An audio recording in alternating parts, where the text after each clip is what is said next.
Take a good look because this is the future of manufacturing. This is the world's first 3D printed car. Greg Jones is part of the company that developed this 3D printed car. 3D printing can be normally done in plastic material in very small layers at a time. And that's what was done with this car. It's like an inkjet printer at home. The printing device printed one layer on top of another, on top of another, and on top of another until a car took shape. In this case, we're printing a composite of carbon fiber and ABS plastic in very thick layers to create more rigidity. Because it is an automobile, you've got to have structural integrity. The layers are thicker, about eighth to a quarter of an inch, and that's when you build up layer by layer, that's going to give you the structural integrity that you need for a vehicle. You're going to build up layer by layer. This 3D printed car took about 44 hours to print the shell, the chassis, if you will. It's not science fiction, and right now this kind of technology is being taught to students at the NTMA training centers.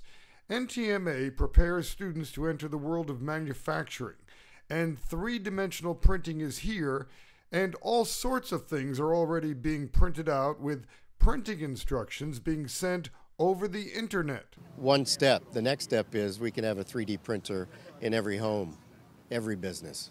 At NTMA, students will be learning how to design and send items over the web. The sky is the limit. Recently, they took a 3D printer to the International Space Station. NASA took a 3D printer up there and they printed out a wrench. So, you know, the headline was NASA emails wrench to International Space Station. They actually did email the file to the space station and they printed the wrench out in space. This is a 3D printer at NTMA. Here it's being used to print out various products ranging from coffee holders to pieces for a chess set. This is an Airwolf 3D printer. We're 3D printing using plastic. If we were printing at home on a piece of paper, we would print one layer.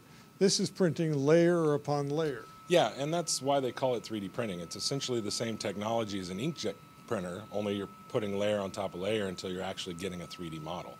NTMA is teaching this now, says Richard Lenig. We have two 3D printers right now.